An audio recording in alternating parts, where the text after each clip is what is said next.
Hello everyone, good morning. कैसे हैं आप लोग? हमारे चैनल में एक बार फिर से आपका स्वागत है।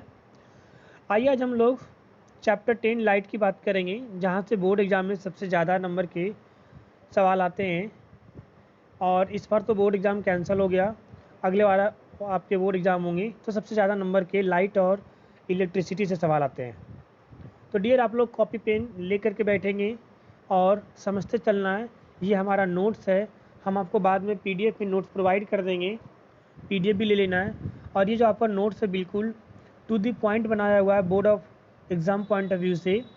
आपके बोर्ड में सारे क्वेश्चंस, सारे टॉपिक्स यहीं से आएंगे जो मैं आपको पढ़ाऊँगा, ठीक है। तो नीचे हमारे वाइट बोर्ड है, इसको समझते चलना है, ऊपर देखते चलना है और नीचे से समझते चलना है, और कॉपी में सारे नोट डाउन करते चलना है, ठीक है। तो आइए चैप्टर को शुरू करते हैं। लाइट। लाइट होता क्या है? लाइट लाइट एक हम कह सकते हैं light is a part of energy which give to the idea to appearing any object. किसी भी ऑब्जेक्ट की अपेयर होने की अनुभव देता है, आइडिया देता है क्या? लाइट, ठीक है। तो लाइट कितने टाइप का होता है? लाइट एक वर्चुअल लाइट और एक लाइट की अगर हम बात करें तो लाइट दो होता है। एक नेचुरल लाइट, एक नेचुरल लाइट, और दूसरा होता है वर्चुअल लाइट। वर्चुअल लाइट को हम लोग मैन मेड लाइट भी कह सकते हैं। क्या बोल सकते हैं? Man made. अब मैन मेड सब समझ गए होंगे कि मैन मेड और वर्चुअल लाइट क्या होता है। जैसे फॉर एग्जांपल हमारे घर में जो यूज होता है बल्ब, ट्यूबलाइट, है ना, ट्यूबलाइट, ये सब सारे क्या है? Virtual light. नेचुरल लाइट क्या है? ये भी आपको पता हो गया होगा, सन, मून, है ना, जो सारे स्टार हैं, ये सारे क्या है?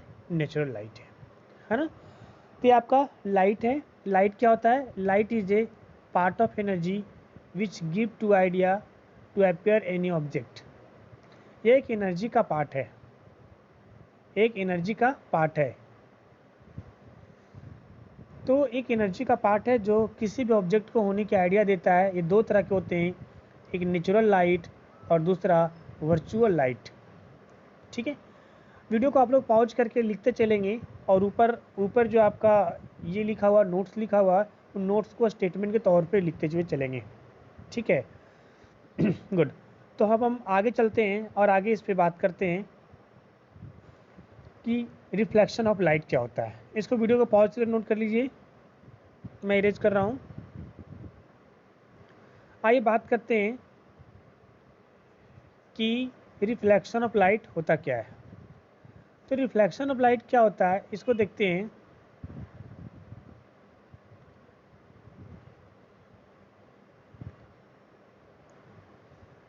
रिफ्लेक्शन,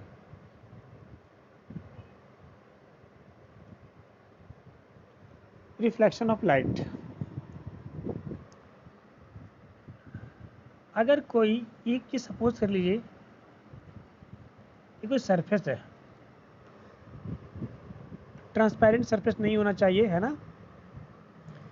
अगर कोई रे ऑफ लाइट किसी सरफेस पे आकर स्ट्राइक करती है, and after striking they bounce back to that medium, अगर उसी मीडियम में बाउंस बैक हो जाती है, इसे हम लोग रिफ्लेक्शन ऑफ लाइट कहते हैं। इसे हम लोग रिफ्लेक्शन ऑफ लाइट कहते हैं। ये जो आपका लाइन है, इसे हम लोग कहते हैं नॉर्मल लाइन।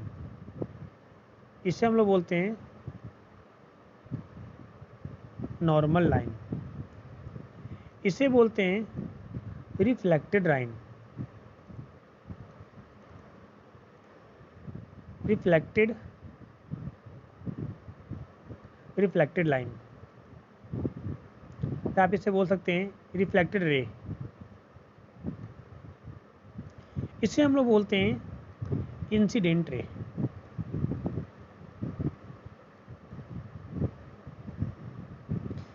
ये जो एंगल होता है, इसे हम लोग बोलते हैं, आई से लिखते हैं और बोलते हैं हम लोग angle of incidence. Angle of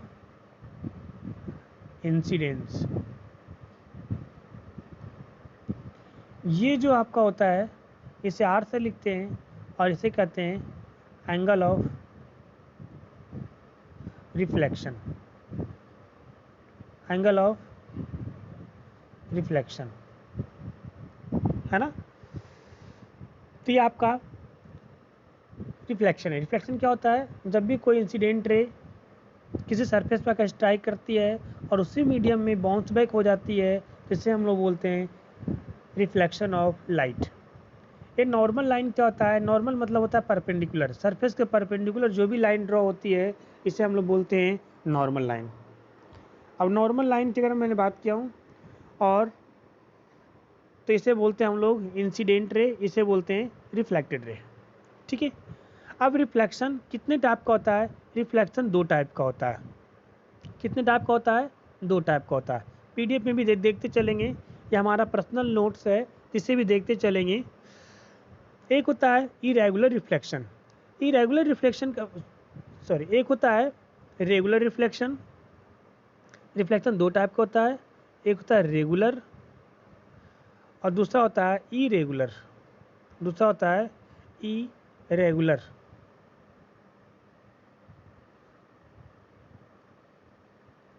irregular regular क्या होता है? जिसमें आपका सरफेस स्मूथ हो।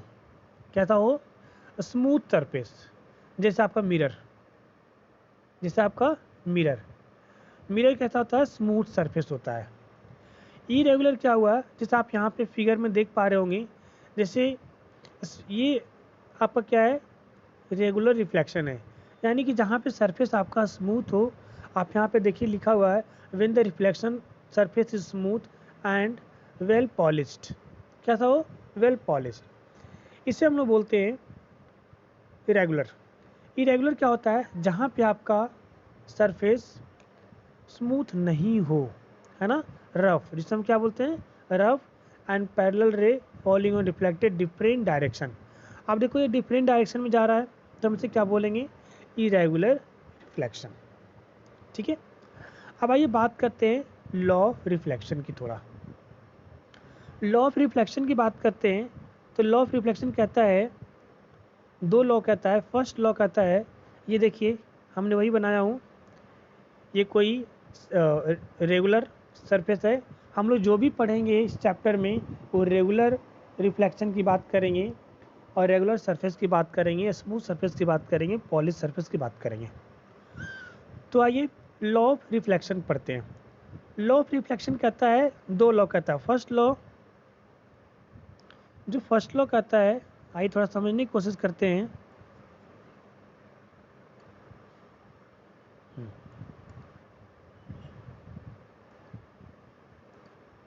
फर्स्ट लॉ कहता है incident ray, normal line and reflected रे। क्या बोलता है? Incident ray, normal line and point of the incident all are lies in same plane. All are lies in same plane, यानी कि साफ साफ हम कैसे इसको याद रख सकते हैं? Incident ray, normal line and reflected ray lies in same plane. दूसरा कहता है angle of reflection I equals to R. Angle of reflection is equal to the angle of refraction. Sorry. The angle of incidence is equal to the angle of reflection. ठीक है। तो इस बात का ध्यान रखेंगे कि दो लॉ है। फर्स्ट लॉ कहता है, हम यहाँ पे आगे पीछे लिखा हुआ नोट्स में, नो इशू। फर्स्ट लॉ कहता है the angle of incidence is equal to the angle of reflection, यानी I equals to R। I equals to R। दूसरा लॉ कहता है the incident ray, the normal and the mirror at the point of the incident are the reflected all are line in same plane. यानी कहने का मतलब है incident ray, normal line and reflected ray lies in same plane. Lies in same plane. ठीक है। तो चलिए आगे बात करते हैं ये था आपका लॉ ऑफ रिफ्लेक्शन। अब हम लोग बात करेंगे मिरर की। मिरर में हम लोग पढ़ेंगे इमेज कैसा बनता है, क्या कैसे बनेगा। ठीक है, तो जो लॉ ऑफ रिफ्लेक्शन की पहले हम बात करेंगे, बात किया अभी हमने। अब हम रिफ्लेक्शन पढ़ेंगे, रिफ्लेक्शन में मिरर पढ़ेंगे। तो आप लोगों ने वीडियो पॉज करके लिख लिया होगा, मैं इसको इरेज कर देता हूँ और बात करते हैं मिरर की।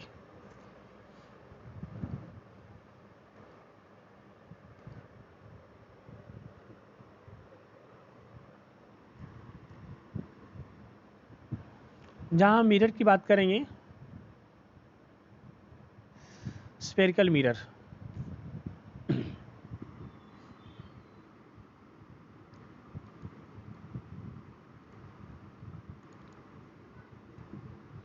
Spherical mirror. स्फेरिकल मिरर में, स्फेरिकल मिरर का मतलब होता है अगर ये कोई स्फेयर है, एक कोई स्फेयर है, ध्यान दीजिएगा, अगर इसको हम बीच से डिवाइड करें, बीच से हम डिवाइड करें तो हमें कितने टाइप का मिरर मिलेगा? हमें 3 टाइप का मिरर मिलेगा। कितने टाइप का मिरर मिलेगा? 3 टाइप का मिरर मिलेगा।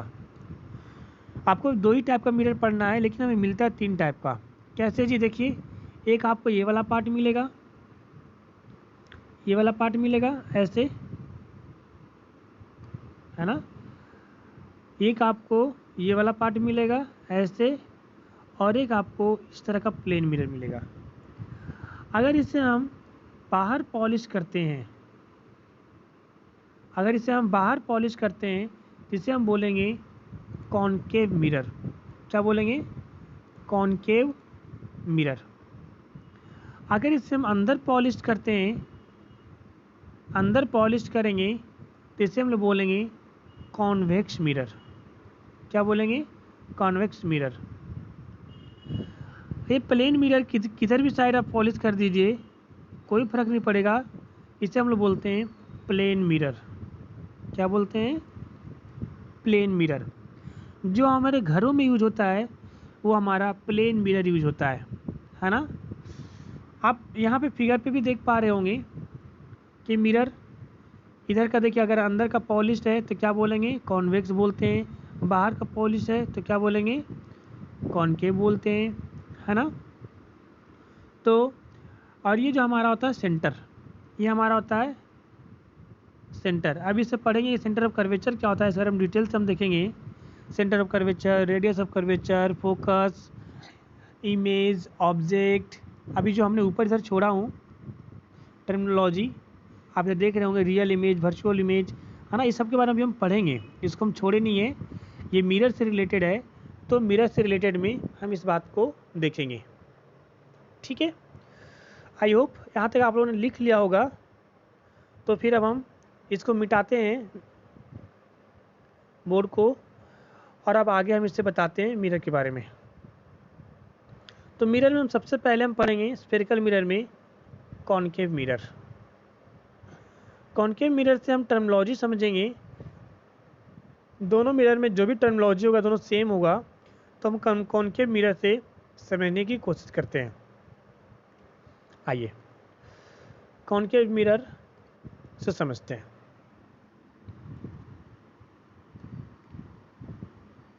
कॉनकेव मिरर अभी बताया ना, कॉनकेव मिरर क्या होता है? जिसमें आपको बाहर पॉलिश होता है। आप यहाँ पे देख पा रहे होंगे, पीडीएफ में, नोट्स में देख पा रहे होंगे। चलिए इसका डायग्राम बनाते हैं और इस बात को समझने की कोशिश करते हैं। ठीक है, ये आपका कोई कॉनकेव मिरर है। ठीक है, ध्यान से समझिएगा। ये आपको जब न्यूमेरिकल बनाएंगे तो न्यूमेरिकल में इसका यूज़ होगा टर्मिनोलॉजी, तो सारे अच्छे से समझिएगा, ध्यान से समझिएगा। ये जो लाइन है, इस लाइन को हम लोग बोलते हैं प्रिंसिपल एक्सिस। क्या बोलते हैं? Principal axis.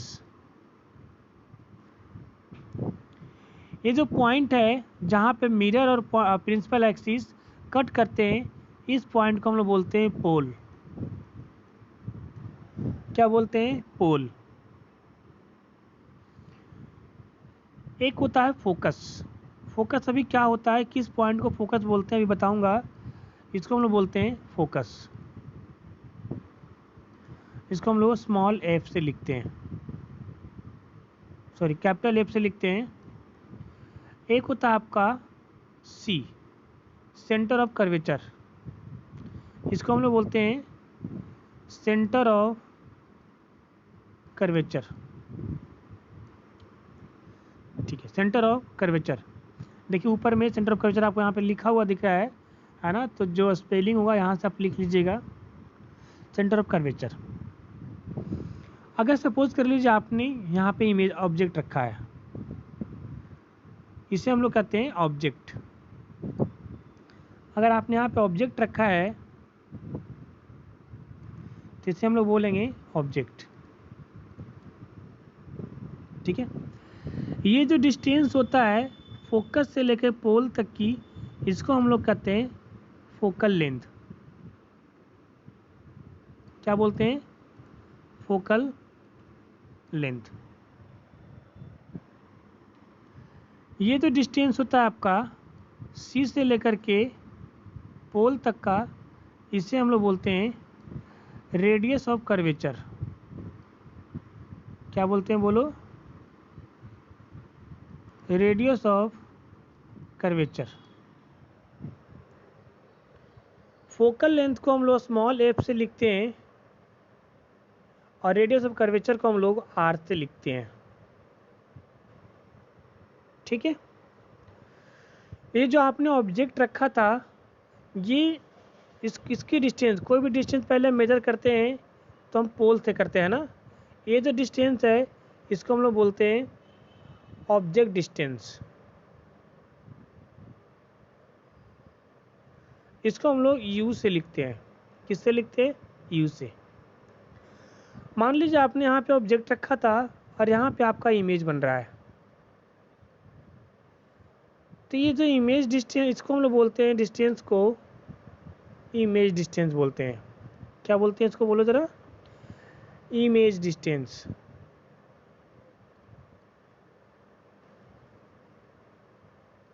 इमेज डिस्टेंस बोलते हैं। ठीक है, अब आइए, ये सारी टर्मिनोलॉजी है। अब इस सारी टर्मिनोलॉजी को समझते हैं कि किसको क्या कैसे बोलते हैं। ठीक है, पहले से कॉपी में नोट डाउन करिए। आइए यहाँ पीडीएफ पे दिखाता हूँ आपको। देखिए, सबसे पहले हम बात की थी फोकस। फोकस क्या होता है? फोकस, ध्यान से सुनिएगा, प्रिंसिपल एक्सिस के पैरेलल लाइन, प्रिंसिपल एक्सिस के पैरेलल लाइन जो भी आती है ऑब्जेक्ट से, मिरर से टकराने के बाद जिस पॉइंट से पास होती है उसे हम लोग फोकस कहते हैं। उसे हम लोग फोकस कहते हैं। अब इस चीज़ को बताता हूँ। दूसरा, centre of curvature. Centre of curvature का मतलब होता है कि अगर इस स्फेरिकल मिरर, अगर इसको एक स्फेयर बनाया जाए ऐसे करके, ऐसे करके, तो ये जो सेंटर होगा ये इस स्फेयर का सेंटर होगा, जिसे हम बोलते हैं सेंटर ऑफ कर्वेचर। ठीक है, हाँ। तो अब इसे मैं मिटा करके फोकल लेंथ को डिफाइन करता हूँ, रेडियस ऑफ कर्वेचर को डिफाइन करता हूँ और दोनों में रिलेशन को आपको बताता हूँ कि क्या रिलेशन है। आप लोगों ने आई होप लिख लिया होगा, तो मैं इसे रिलेशन को बताता हूँ।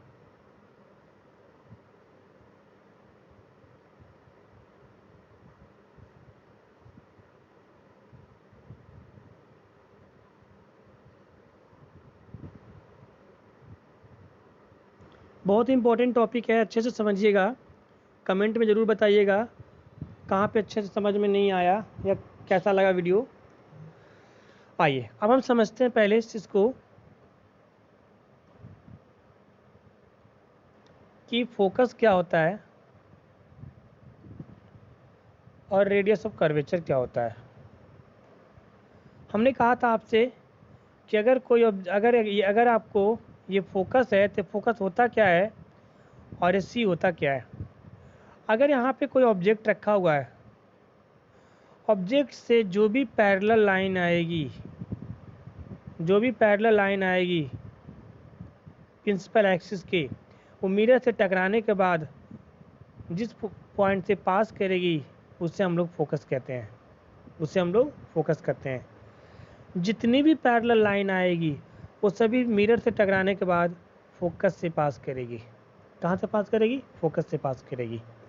इसे हम लोग क्या बोलते हैं? फोकस। यानी फोकस को डिफाइन करना होगा तो क्या बोलेंगे? The parallel line to the principal axis which is after striking to the mirror is passing through that point is called focus.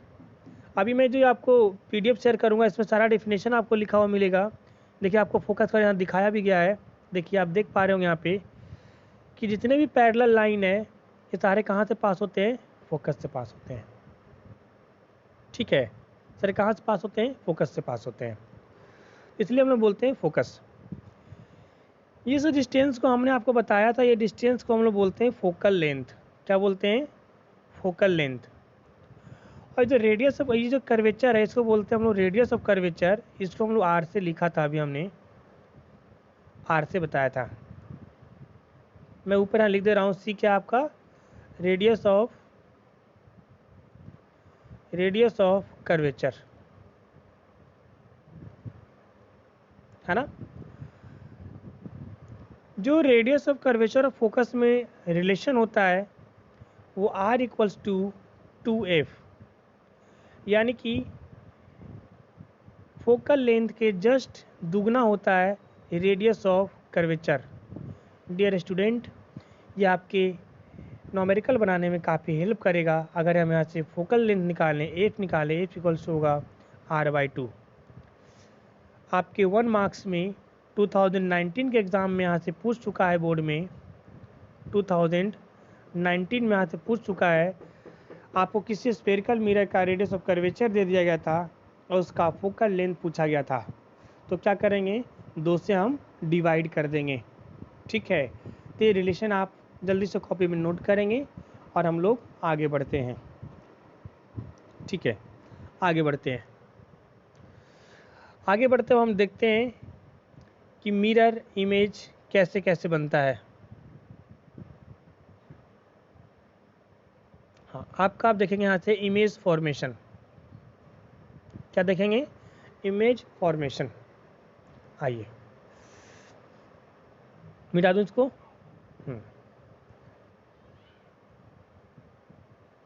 Most important image formation, यहाँ से आपके सवाल आते ही आते हैं। क्यों आते हैं?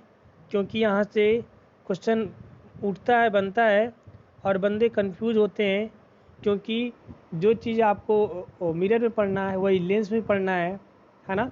तो वहाँ कन्फ्यूज़न क्रिएट होता है, इसलिए सवाल यहाँ से बनता है।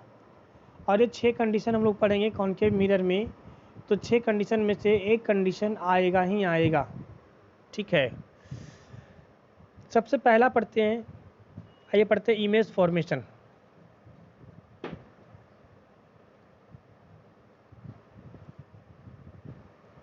आइए पढ़ते हैं इमेज फॉर्मेशन इन कॉन्केव मिरर। कॉन्केव मिरर में इमेज फॉर्मेशन पढ़ते हैं। सबसे पहला हम पढ़ेंगे when object is at infinity. When object is at infinity. आपको पीडीएफ में थोड़ा आगे पीछे हो गया है। ठीक है, मैं यहाँ सिस्टमेटिक बता रहा हूँ, इससे अकॉर्डिंग पीडीएफ को भी देखो मैं दिखा दे रहा हूँ। पीडीएफ में कहाँ पे मिलेगा आपको? पीडीएफ आपका देखिए ये वाला है, ये लास्ट कंडीशन इसने दिया इसमें ना। आइए, कैसा ही होगा अगर आपका इन्फिनिटी पे है, यानी ये अगर आपका मिरर है, आप डायग्राम PDF देख के बनाइएगा, यहाँ समझिएगा, क्योंकि मेरा डायग्राम यहाँ पे तिरछा बन रहा है, वर्चुअल पेन सही से नहीं चल रहा है ना। आइए, ये आपका फोकस है और ये आपका कर्वेचर है, ठीक है। अगर आपका इमेज का ऑब्जेक्ट कहाँ पे है, इन्फिनिटी पे है।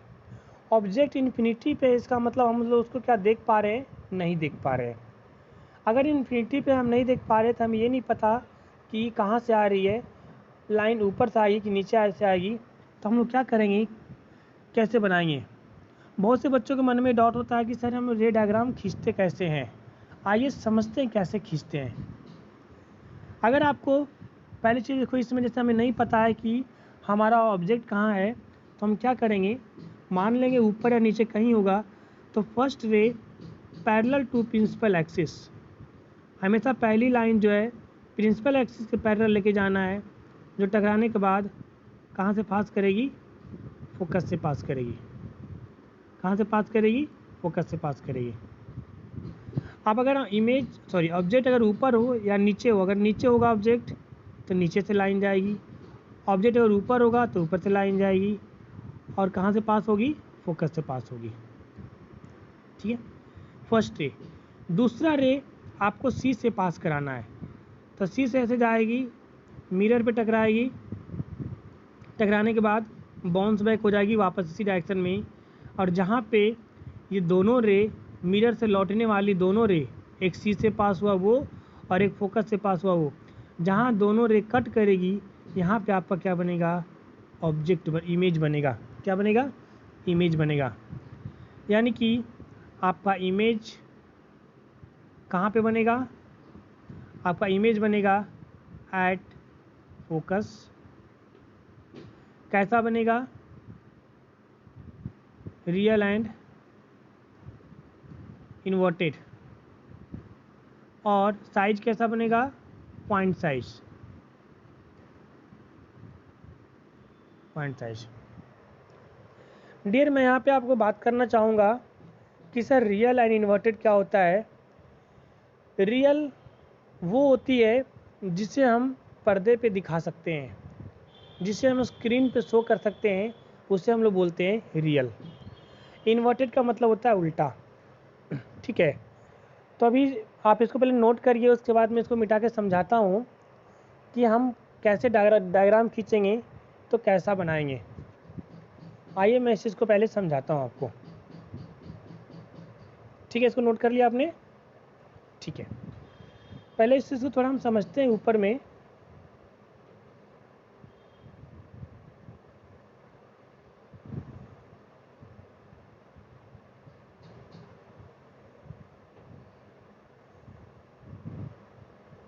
कि रियल क्या होता है, इन्वर्टेड क्या होता है। जहाँ पर भी आपका रियल शब्द आएगा, रियल वर्ड आएगा, वहाँ पे आप इन्वर्टेड अपने मन से जोड़ोगे, यानी कि रियल एंड इन्वर्टेड।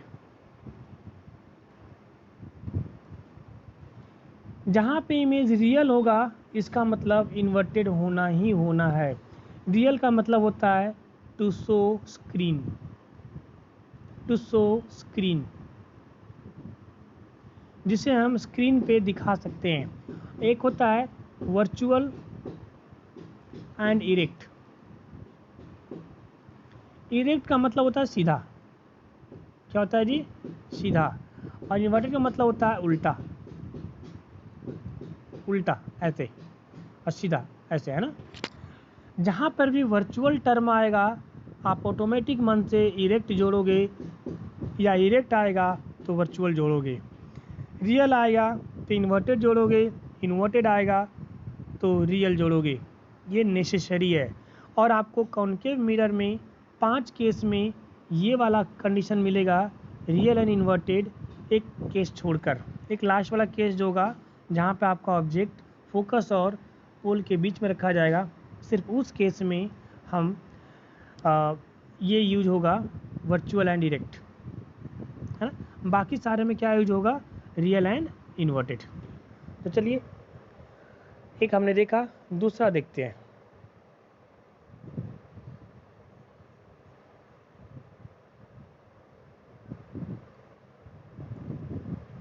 दूसरा देखते हैं, पहला केस।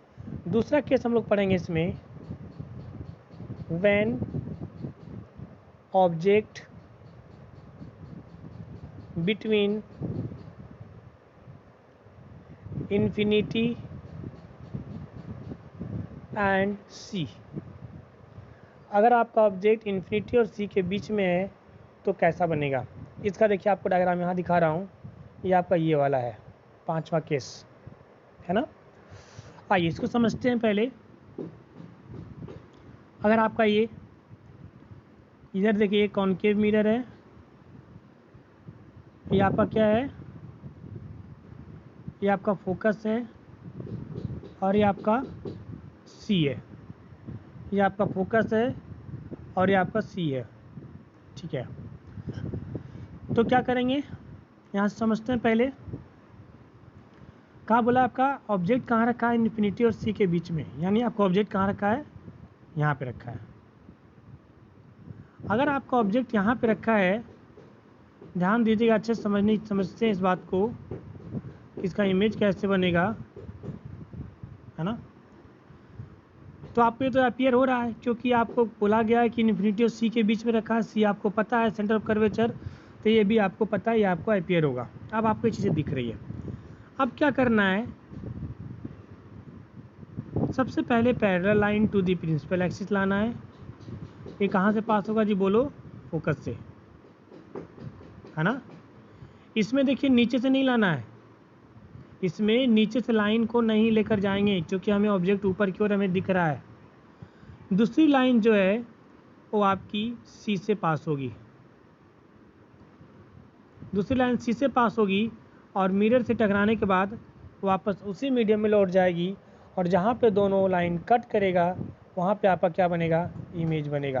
क्या बनेगा, यहाँ पे आपका इमेज बनेंगे। अगर ए बी आपका ऑब्जेक्ट है तो ए डैश और बी डैश आपका इमेज होगा। इसको हम लोग बोलते हैं हाइट ऑफ ऑब्जेक्ट h, इसको हम लोग बोलते हैं height of image h dash, ठीक है। तो यानी इसमें आपका इमेज कैसा बनेगा, इसमें आपका इमेज कैसा बनेगा, कहाँ बनेगा, पहले बिटवीन सी एंड एफ, सी और एफ के बीच में बनेगा। कैसा बनेगा, रियल एंड, आपको खुद दिख रहा है ना, inverted, real and inverted, real and inverted. और कैसा बनेगा, साइज कैसा बनेगा, स्मॉलर देन ऑब्जेक्ट, और स्मॉलर देन ऑब्जेक्ट। आपको खुद दिख रहा है ना, यहाँ से जो इमेज आपका वो इससे छोटा है, वो इससे छोटा है, ठीक है। देखिए आप यहाँ पर भी देख सकते हैं, पीडीएफ में लिखना आपको पीडीएफ से है, आपको यहाँ से व्हाइट बोर्ड पर सिर्फ समझना है, ठीक है जी। तो तीसरा चलते हैं, थर्ड पढ़ते हैं, इसको नोट करिए।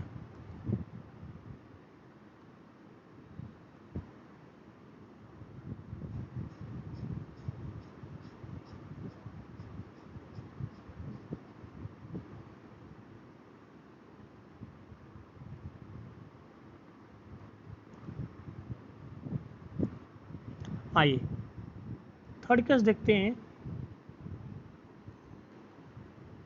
व्हेन ऑब्जेक्ट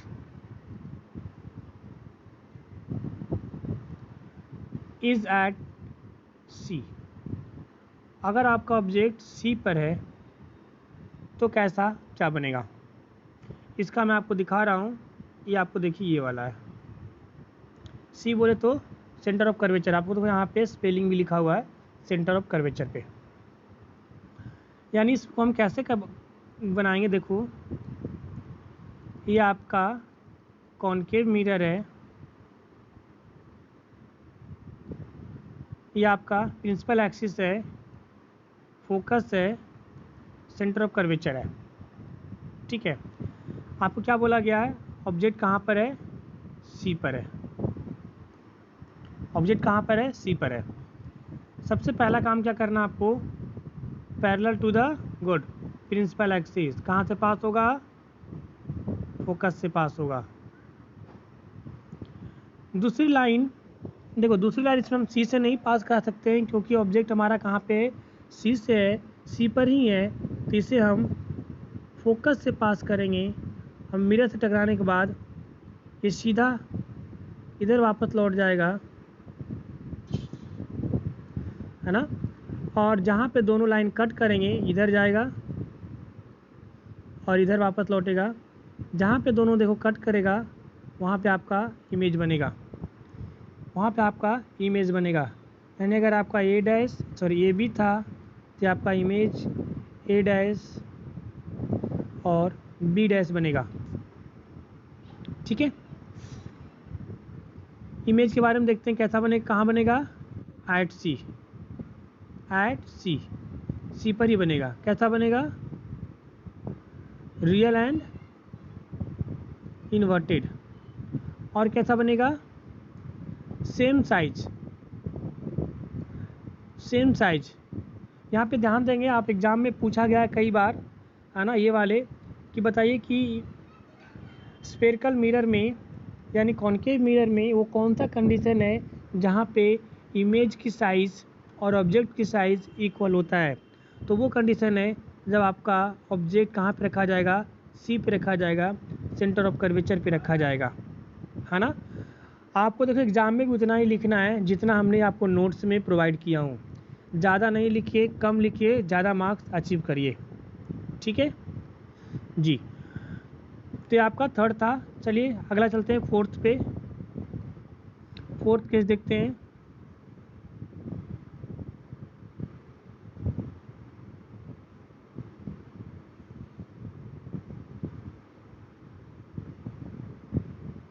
आइए फोर्थ केस देखते हैं।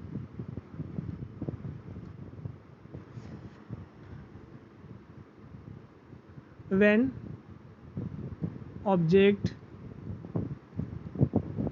Is between C and F.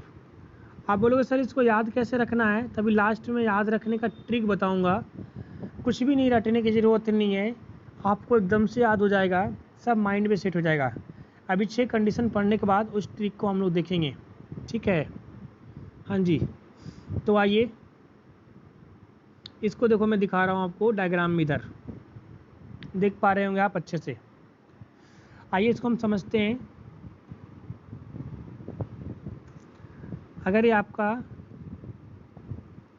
Concave mirror है और ये प्रिंसिपल एक्सिस, इसे हम लोग कहते हैं फोकस, और ये आपका सी, ऑब्जेक्ट कहाँ रखा है, सी और एफ के बीच में रखा है। कंडीशन के according first ray parallel to the principal axis, कहाँ से पास करेगी, फोकस से पास करेगा। कहाँ से पास करेगा, ये फोकस से पास करेगा। दूसरी लाइन आपको देखो कहाँ से पास कराना है, सी से पास कराना है। तो सी से पास कैसे होगा जी, पहले जाएगा मिरर पे, मिरर से टकराने के बाद वापस इसी मीडियम में लौटेगा, और वापस इसी में लौटने के बाद ये सी से गुजरेगा, ऐसे पास होगा। ये भी इधर जाएगा और जहाँ पे दोनों कट करेंगे वहाँ पे आपका क्या बनेगा, इमेज बनेगा। जहाँ पे दोनों कट करें वहाँ पे क्या बनेगा, आपका इमेज बनेगा। आप इसको डायग्राम की तरह स्ट्रेट लाइन लेके जाना है ना। हमारा लाइन थोड़ा तिरछा होगा, लेकिन आप कैसे लेके जाओगे, स्ट्रेट लाइन लेकर जाओगे। ठीक है, हाँ। अगर ये आपका ऑब्जेक्ट है ए बी, तो आपका इमेज होगा ए डैश बी डैश। ठीक है, आइए इसमें इमेज के बारे में जानते हैं। इमेज कहाँ बना, बिटवीन सी एंड इन्फिनिटी। ये इन्फिनिटी है ना इसके बाद। और आपको इमेज उल्टा दिख रहा है तो कैसा लिख देना है, रियल एंड इन्वर्टेड। और देखिए ये आपका ऑब्जेक्ट है और ये आपका इमेज है। बड़ा कौन है, इमेज है, तो क्या लिखेंगे, larger than larger than object, larger than object, ठीक है, गुड। तो आइए इस चीज़ को हम लोग समझ लिए। अब अगला केस लिखते हैं, केस 5।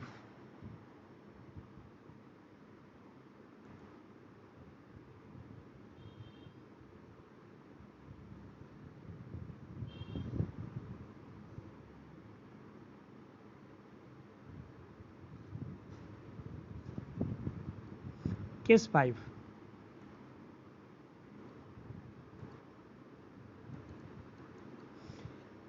केस 5 कहता है आपका when object is at focus. Object कहाँ आपका है? फोकस पर है।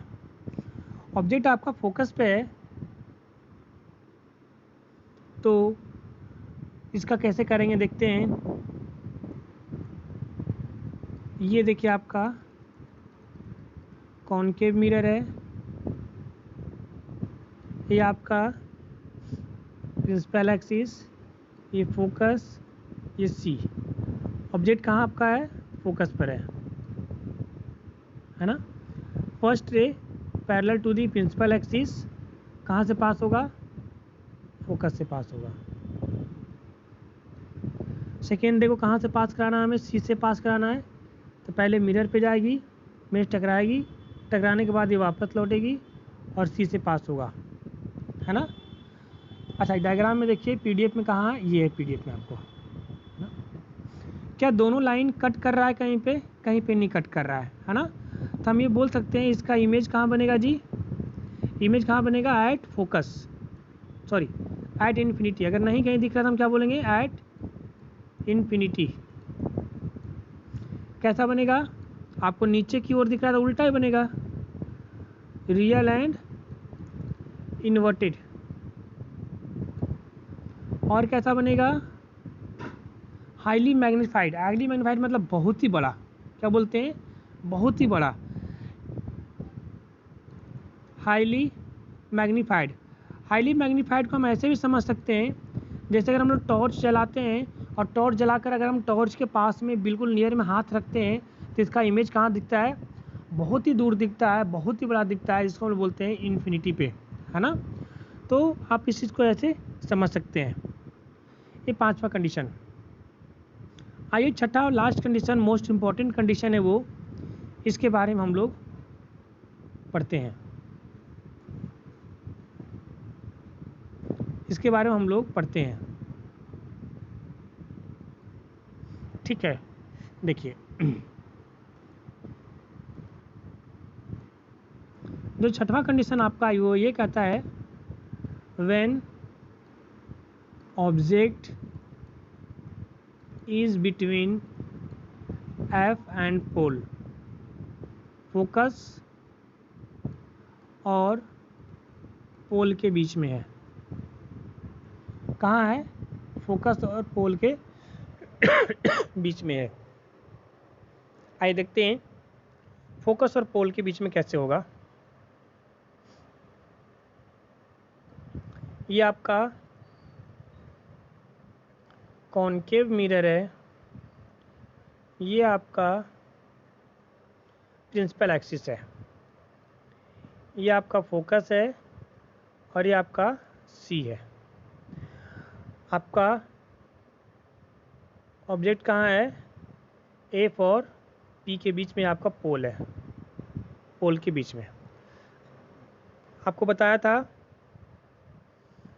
फर्स्ट रे यहाँ से कहाँ से पास होगा? ये फोकस से। डायग्राम में थोड़ी सी मिसिंग है, मिसिंग नहीं कह सकते इसको हम, ऐसे भी डायग्राम बनता है और जो मैं बता रहा हूँ ऐसे भी बनेगा। फर्स्ट रे कहाँ से पास होगा? फोकस से। आपको एनसीईआरटी ने इस रूल को फॉलो किया है जो हम बता रहे हैं आपको बोर्ड पे, तो ऐसे को फॉलो करना है। कुछ स्टैंडर्ड बुक्स हैं जहाँ से हमने लिया इस डायग्राम को, वो जो है पीडीएफ पे जो बना हुआ है वो कुछ स्टैंडर्ड बुक जो है ऐसे यूज करते हैं। दोनों सही है, लेकिन आप एनसीईआरटी का ज़्यादा फॉलो करें तो ज़्यादा बेहतर है ना। इसको हम लोग ये मान लेते हैं कि इमेजिनरी पीछे की ओर जा रही होगी ऐसे। दूसरी लाइन कहाँ से पास होना है आपको, सी से पास होना है। सी से तो पहले मिरर की ओर गई, मिरर से टकराई और सी की ओर, ये सी की ओर पास किया, थोड़ा सा इससे जाएगा है ना, ये सी की ओर पास किया। और ऐसे ही मान लेना है पीछे इधर कहीं जा रही होगी इसे। दोनों जहाँ पे कट करते हैं वहाँ पे कहाँ क्या बनता है आपका, इमेज बनता है।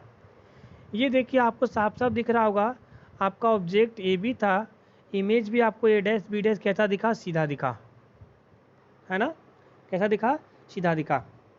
तो इमेज के बारे में हम लिख सकते हैं, क्या लिख सकते हैं, पहले इमेज कहाँ बनेगा ये लिखेंगे, कहाँ लिखेंगे, बिहाइंड द मिरर,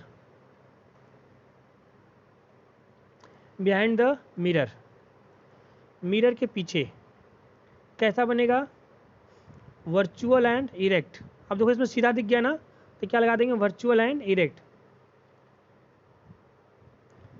वर्चुअल का मतलब है, आप बोल रहे हो सर यहाँ डॉटेड लाइन क्यों दिखाया गया है, डॉटेड लाइन इसलिए दिखाया गया है, वर्चुअल का मतलब होता है जस्ट इमेजिन कि ऐसा हो रहा होगा, है ना, ऐसा ही इसको हम स्क्रीन पे शो नहीं कर पाते हैं, तो इसीलिए हम लोग वर्चुअल लाइन, इसलिए डॉटेड लाइन इसलिए दिखाया गया है क्योंकि हम लोग इसलिए ऐसा कहते हैं कि ऐसा हो रहा होगा, हम लोग ऐसा मानते हैं, इसलिए ये वर्चुअल लाइन होता है, और इसे बोलते हैं हम लोग वर्चुअल एंड इरेक्ट, सीधा।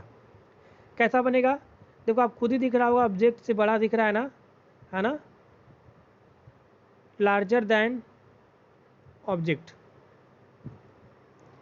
ये वाला जो मेथड है 6 वाला, इसका यूज़ हम लोग, आप अगर ब्यूटी पार्लर में जाओगे या फिर सैलून में जाओगे, अच्छे वाले सैलून में जाओगे, वहाँ पे ये वाले मिरर देखने को मिलेंगे, या वहाँ पे, या फिर डेंटिस्ट के पास जाओगे तो ये मिरर वहाँ पे आपको देखने को मिलेंगे, ठीक है।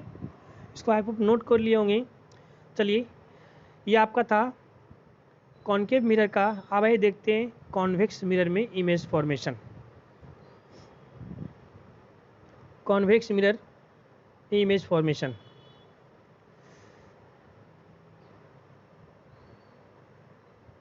पहले हम यूज देखते हैं इसका, यूज क्या क्या होता है, कॉनकेव मिरर का यूज क्या होता है,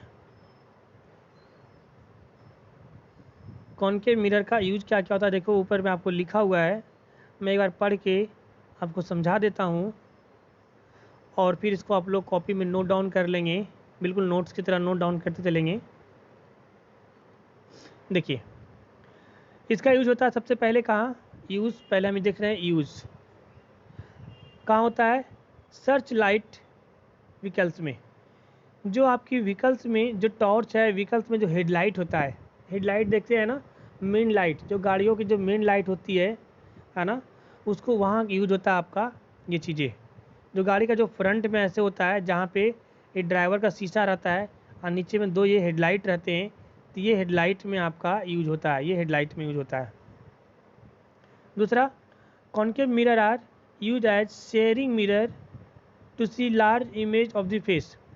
हाँ, शेयरिंग मिरर यानी कि shaving mirror, sorry shaving mirror, shaving mirror बोले तो दाढ़ी बनाने वाला जो बड़े बड़े सैलून में होता है ना, और इसका यूज कहाँ होता है, इसका यूज होता है ब्यूटी पार्लर में, टिथ पेशेंट, डॉक्टरों को यूज करते हैं, डेंटल्स है ना, डेंटल्स यूज करते हैं डॉक्टरों को दांत देखने के लिए, है ना। और इसका यूज कहाँ होता है, produce solar heat in solar system में हीट जनरेट करने के लिए हम लोग कॉनकेव मिरर का यूज़ करते हैं, है ना। तो कहाँ कहाँ हमने यूज़ किया, डेंटिस्ट, सैलून बोल सकते हैं हम इसको डायरेक्ट, सैलून में। फिर हम लोग क्या बोल सकते हैं, हम लोग सर्च लाइट, जैसे गाड़ियों का हेडलाइट। फिर हम लोग क्या बोलते हैं, सोलर, जहाँ हीट में प्रोड्यूस होता है, सोलर सिस्टम में यूज कर सकते हैं हम, है ना। और ये टीवी डिस्क में यूज होता है, टीवी जो है वो टीवी डिस्क में यूज होता है, टीवी डिस्क में यूज होता है, वहाँ पे हम लोग यूज सिग्नल के रूप में यूज करते हैं, सिग्नल जो होता है, जो सिग्नल ट्रांसमिशन होता है, जो बाहर छतरी लगे होते हैं ऐसे, है ना, तो वहाँ पे हम इसको यूज करते हैं, ठीक है। इतने सारे यूज़ हैं, यूज़ पूछे जाते हैं एग्ज़ाम में, इसको नोट डाउन करिएगा, है ना। आज की क्लास यहीं पे स्टॉप करते हैं, ठीक है। और इसके हम लोग कुछ क्वेश्चंस करेंगे अगली क्लास में। फिर हम लोग पढ़ेंगे इमेज फॉर्मेशन इन कॉन्वेक्स मिरर, फिर मिरर फार्मूला, और फिर क्वेश्चंस देखेंगे, काफ़ी सारे क्वेश्चन देखेंगे, ठीक है। तो इसको नोट डाउन करिएगा अच्छे से, और मैं PDF भी शेयर कर दूंगा चैप्टर फिनिश होने के बाद। हमें कमेंट में ज़रूर बताइएगा कैसा लगा। अपने फ्रेंड सर्कल में लॉकडाउन का समय है, सबको शेयर कर दीजिए। ये जो आपके नोट्स हैं, इससे अच्छा नोट्स आपको कहीं नहीं मिलेगा, तो आप इसे अच्छे से रीड डाउन करेंगे, लिखेंगे और इसको रिवाइज़ करेंगे। हमें कमेंट में ज़रूर बताएंगे। इसमें मेरा नंबर भी दे रखा है 9080, यहाँ पे लास्ट में 20। मैं अपना नंबर लिख दे रहा हूँ 9080732320।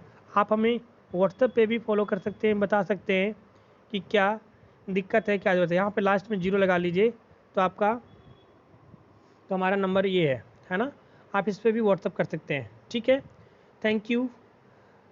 अच्छे से रहें, सुरक्षित रहें और पढ़ाई करते रहें।